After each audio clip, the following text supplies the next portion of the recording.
अच्छा सर, अब इसी सवाल में हम फॉर द ईयर की मूवमेंट बना लेते हैं जिसमें मुझे करंट टैक्स निकालना है और डेफर्ड टैक्स निकाल भी लेंगे, और मैं निकाल भी चुका हूं, जो कि मैंने बैलेंस शीट अप्रोच के साथ ऑलरेडी निकाल लिया था, जिसके अंदर चेंज इन टैक्स रेट का इम्पैक्ट भी है, फॉर द ईयर इंडिविजुअली भी है, दोनों चीज़ें।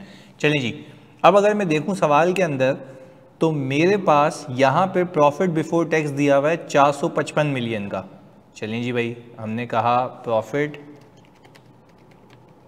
बिफोर टैक्स है 455 मिलियन। अच्छा जी, अब हम सर इसके अंदर करेंगे adjustments in order to arrive at taxable income. आप सिंपल एडजस्टमेंट बाय एडजस्टमेंट चलें, कहानी सीधी हो जाएगी। मैंने कहा सर अगर मैं पहली एडजस्टमेंट पे आऊँ तो एडिशन का तो कोई पंगा है ही नहीं, मैं रीवैल्यूएशन सरप्लस देखूँ तो दिस इज ओसीआई आइटम, और डेप्रिसिएशन देखूं जिसके अंदर इंक्रीमेंटल डेप्रिसिएशन भी शामिल है, तो वो पीएनएल से ही रिवर्स होना चाहिए डेप्रिसिएशन, जो भी इम्पैक्ट है इसका, क्योंकि जो चार्ज है वो पीएनएल में जा रहा है, जो मैंने आपको इससे पहले वाली क्लास में सिखाया भी था। सही जी, तो मैंने कहा भाई 475 का अकाउंटिंग एक्सपेंस है, जबकि टैक्स वाला कह रहा है मेरे हिसाब से 280 है, और मैं फिर बता रहा हूं कि मेरे पास जो 475 का डेप्रिसिएशन एक्सपेंस आ रहा है वो ज़्यादा दो वजह से आ रहा है, एक तो रीवैल्यूएशन की होने की वजह से, और दूसरा नॉर्मली जो ज़्यादा आना चाहिए। तो अगेन समझने की बात यह है मेरे बच्चों कि अगर मेरा डेप्रिसिएशन ज़्यादा आ रहा है ड्यू टू रीवैल्यूएशन भी, तो उसके लिए मैं डेफर्ड टैक्स लायबिलिटी पहले ही बुक करके बैठा हुआ था at the time when I was booking revaluation surplus. तो अब वो लायबिलिटी का रिवर्स होने का वक्त आ गया है, क्योंकि मुझे पहले ही पता था कि इसके ऊपर चार्ज जब ज़्यादा आएगा तो मैं वो डेफर्ड टैक्स लायबिलिटी को रिवर्स करके डेफर्ड टैक्स इनकम बुक करूंगा in order to claim the saving as per accounting. बात क्लियर है? तो हमने कहा भाई 475 में से अगर मैं 280 माइनस करूं, तो मैंने कहा सर यहाँ पे डेप्रिसिएशन एक्सपेंस 475 में से 280 माइनस करूं तो ये आ गया सर 475 माइनस 280। ये टैक्स वाला बोलेगा बाबू शाबाश ऐड बैक करो, और मैं इस पर सेविंग क्लेम करने के लिए डेफर्ड टैक्स इनकम बुक कर लूँगा और डेफर्ड टैक्स एसेट को डेबिट कर लूँगा, लायबिलिटी उसमें से नेट हो जाएगी। That's it. हमने कहा कि चलें सर ये भी बात हो गई, 475 माइनस 280 का काम हो चुका है। अच्छा डिस्पोजल, अब डिस्पोजल के केस में भी आपको याद होना चाहिए कि अगर मेरी अकाउंटिंग WDV ज़्यादा है तो वहाँ पे गेन कम है, तो जितना WDV का डिफरेंस है उतना ही गेन का डिफरेंस है। तो यानी हम ये कह सकते हैं कि जहाँ पे जितना कैरिंग अमाउंट कम है वहाँ पे उतना गेन ज़्यादा है। तो 230 और 140 गेन ऑन डिस्पोजल, हमने कहा 230 और 140, 230 और 140। टैक्स वाला कहेगा मेरी नज़र में गेन ज़्यादा है 90 रुपये का, जबकि मैं सरप्लस को बुक करते हुए ऑलरेडी गेन बुक करके बैठा हुआ हूँ, लायबिलिटी बुक करके बैठा हुआ हूँ, क्योंकि मुझे पता था आगे जाके वो चार्ज करेगा, बट वो पीएनएल का चार्ज था ही नहीं मेरे लिए, तो मैं डेफर्ड टैक्स लायबिलिटी को डेबिट करके डेफर्ड टैक्स इनकम को क्रेडिट कर दूंगा। ये सिर्फ नॉलेज के लिए, मैं ऑलरेडी एक्सप्लेन कर चुका हूँ पहले। चलिए जी, ये बात हो गई। फिर हमने कहा सर अगर मैं ये डेप्रिसिएशन डिस्पोजल देखूँ, इसके अलावा यहाँ पे कुछ नहीं बचता।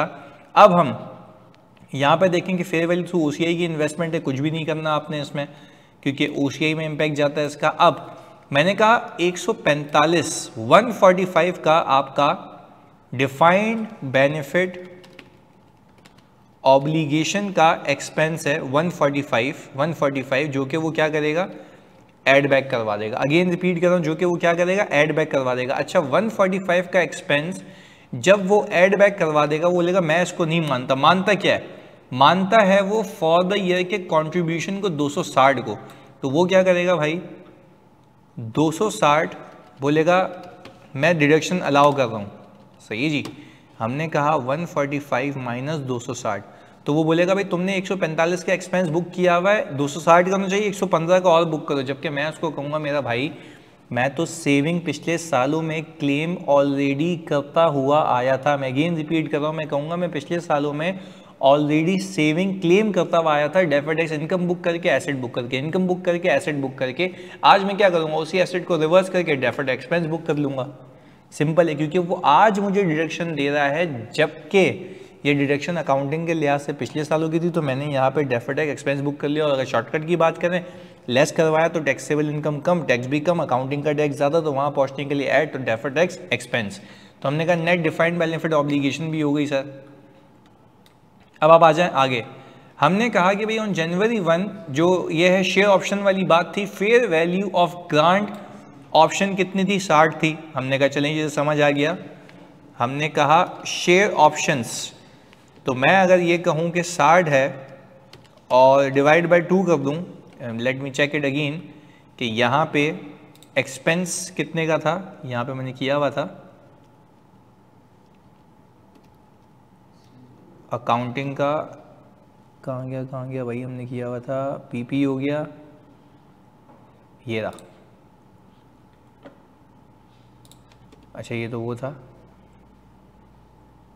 ये रहा शेयर ऑप्शन, 3 साल की है। ओके 3 साल की है, तो हमने कहा कि भाई इसको हमने डिवाइड कर लिया 3 से, तो हमने कहा जो इस साल एक्सपेंस बुक हुआ हुआ है 60 डिवाइडेड बाय 30, वो क्या करेगा, वो बोलेगा भाई शाबाश ऐड बैक कर लो, और मैं डेफिनेटली इसके ऊपर डेफर्ड टैक्स इनकम बुक करूंगा। इवन वो तो डिडक्शन ज़्यादा की देगा, ये देखो 24 की देगा, बाकी OCI में जाएगा, यानी इक्विटी से क्रिएट होगा। हमने यहाँ पे जितना उसने मुझे, प्लीज़ सुनिएगा, वो मुझे आज नहीं अलाउ कर रहा, आगे अलाउ करेगा भाई, क्योंकि अकाउंटिंग में एक्सपेंस इस साल का है, मैं डेफर्ड टैक्स इनकम बुक कर लूँगा इसके ऊपर, सिंपल इज़ दैट। चलें जी आगे।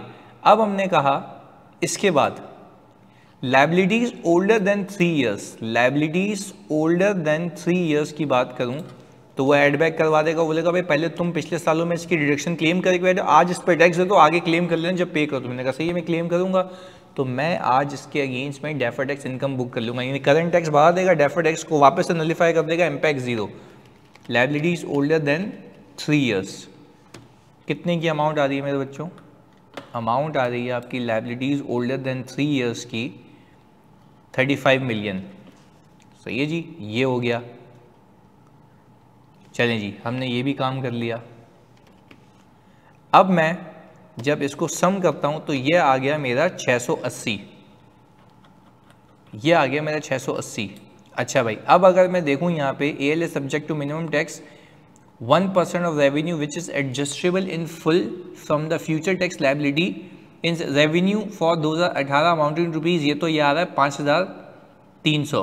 सही है जी। Unutilised adjustable minimum tax of rupees 88 million on which defer tax were recognise, यानी वो कह रहा है कि भाई आपके पास पिछले साल 88 मिलियन का आपने अनयूटिलाइज मिनिमम टैक्स रखा हुआ है, जिसके ऊपर आप डेफर टैक्स एसेट रख सकते थे, पर आपने 55 मिलियन पे रखा है क्योंकि आपको लगता था कि मैं नॉर्मल टैक्स रिजीम में आके क्लेम 55 मिलियन कर पाऊंगा। ऐसा ही है, तो इस बार भी 1% चेक करना है। बट अगेन जब मैंने ये टैक्सेबल इनकम निकाल ली, एंड आई बिलीव कि टैक्सेबल इनकम यही है, इसमें और कोई मजीद एडजस्टमेंट नहीं है।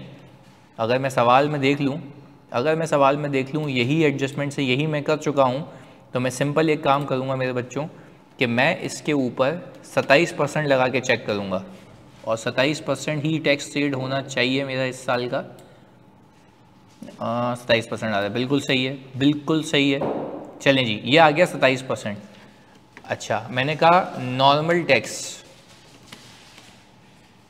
सही है जी, 27% ऑफ 680। अच्छा, फिर ये हो गया हमारा A। मैंने कहा मुझे चेक करना है minimum tax, that is B। और मिनिमम टैक्स कैसे निकलेगा, उसने क्या मुझे टर्नओवर बताया हुआ है, मेरा टर्नओवर आ रहा है बच्चों इसके अंदर 5300 इंटू 1%। मैंने कहा सर अगर 5300 इंटू 1% करूँ तो ये आ गया 53। सर ये हो गया हायर। अच्छा सर, अब आ गया ये हायर, तो अब मैंने कहा कि भाई मेरे पास जो मेरा करंट टैक्स एक्सपेंस है वो आइडियली ये था, बट मेरे पास कैरी फॉरवर्ड मिनिमम टैक्स पड़ा हुआ है, तो मैं क्या करूँगा, उसको यूटिलाइज करूँगा, utilization of carry forward minimum tax. और जो मेरे पास मिनिमम टैक्स है कैरी फॉरवर्ड वो कितना है भाई, मैंने कहा कि भाई वो मेरे पास मिनिमम टैक्स आ रहा है 88 मिलियन का। सर मैंने डेफर्ड टैक्स एसेट भले ही कम पे रखा हो, कोई दो राय नहीं है, बट मुझे टैक्सेशन अथॉरिटीज़ तो पूरा ही अलाउ करेंगी ना, तो मैंने ये कर लिया।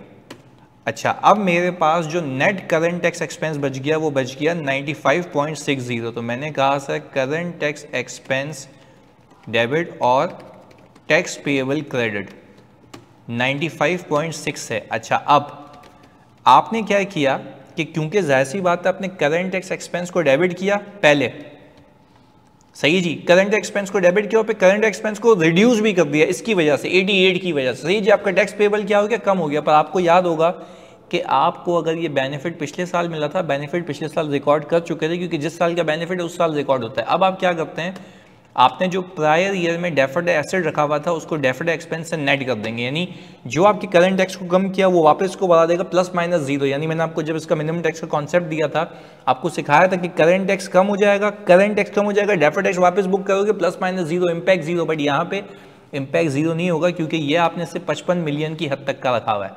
मैं यहाँ पे दिखा भी देता हूँ आपको, ये आपने सिर्फ 55 मिलियन की हद तक का रखा हुआ है, तो there will be a permanent difference. तो सर ये तो कहानी हो गई यहाँ तक। अब हम बना लेते हैं रिकंसिलिएशन, सही है जी। मैंने कहा टैक्स ऑन अकाउंटिंग प्रॉफिट।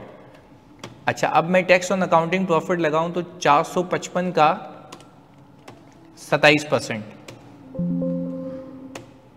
455 का 27%, सही जी, ये हो गया डन यहाँ पे sir.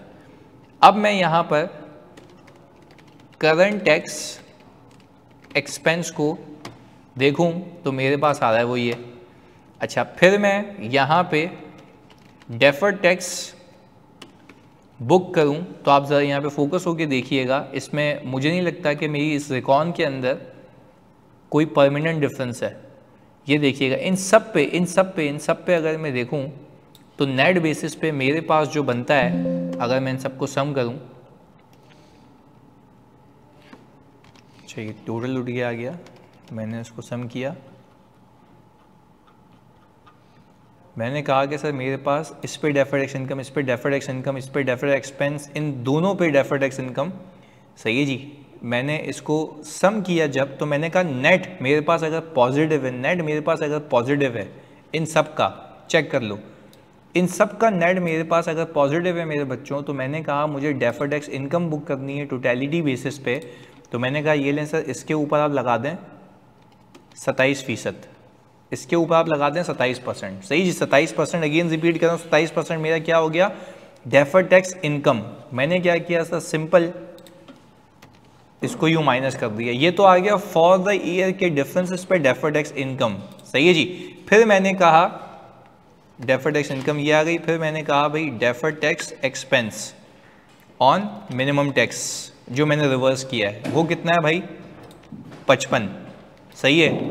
Deferred tax change in rate, tax rate change हुआ है, टैक्स रेट चेंज हुआ है, तो मैंने कहा कि अगर टैक्स रेट का मैं सोली इंपैक्ट निकालना चाहूँ सर, सोली इंपैक्ट निकालना चाहूँ, तो मैंने कहा देखो इस 55 को तो आप भूल जाओ, ये 55 इटसेल्फ इज अ टैक्स, ये डेफर्ड टैक्स एसेट बुक किया हुआ है, इसमें कोई दो राय नहीं है, इटसेल्फ इज अ टैक्स। तो मैंने कहा कि अगर मैं 288.4 में से ये माइनस करूं तो मैंने नेट डेफर्ड टैक्स लायबिलिटी रखी हुई थी, मैं क्या कह रहा हूँ, नेट डेफर्ड टैक्स लायबिलिटी रखी हुई थी, आपके सामने चेक कर लो। ओपनिंग की बात कर रहा हूँ, ओपनिंग के ऊपर मेरे पास नेट डेफर्ड टैक्स लायबिलिटी पड़ी हुई थी, इसको माइनस करा के सर इस पे चेंज इन टैक्स रेट का इंपैक्ट नहीं आएगा, क्योंकि 55 तो सीधा सीधा मेरा बेनिफिट है ना, इस पे टैक्स का बेनिफिट नहीं है, ये सेल्फ बेनिफिट है। तो मैंने कहा कि सर अगर मैं इस 168 को डिवाइड कर दूं 28% से और मल्टीप्लाई कर दूं 1% से,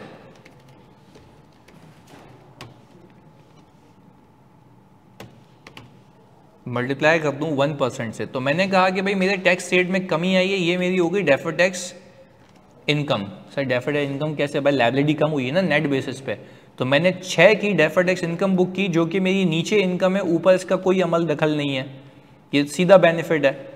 तो मैंने कहा सर ये यहाँ पे डेफर्ड टैक्स इनकम के तौर पे बुक हो जाएगी, वो ये रही। अच्छा, अब if it comes for permanent difference, तो मैंने कहा कि भाई मेरे पास चेंज इन टैक्स रेट का एक इम्पैक्ट है, ये फ़ायदा है मेरा, ये फ़ायदा है मेरा आपके सामने है। और मैंने कहा दूसरा परमानेंट डिफरेंस है मिनिमम टैक्स यूटिलाइज, क्योंकि देखो वो ऊपर उसका कोई इंपैक्ट नहीं है, नीचे से माइनस हुआ है ना, ज़्यादा बेनिफिट लिया हुआ है, तो सर माइनस तो आपने 88 किया था, तो भाई मैंने कहा 55 का मैंने डेफर्ड एक्सपेंस भी बुक कर लिया ना, करंट टैक्स कम हुआ, डेफर्ड टैक्स इंक्रीज हुआ, प्लस माइनस जीरो, पर मसला ये है कि जो एडिशनल बेनिफिट है वो तो नीचे आप ले चुके हैं ना, तो वो आप इसको बताएंगे भाई वो भी तो मेरा फ़ायदा हो गया। तो मैंने ये कहा कि भाई अगर मैं 88 में से ये 55 माइनस करूँ, 88 में से अगर ये मैं 55 माइनस करूँ तो ये मेरा एडिशनल बेनिफिट है 33 का, और मैं अगर इन सबको सम कर दूँ 83 पॉइंट ये बनता है और 83.85 ये मैच भी होता है सर। तो this was all about the recon of this question.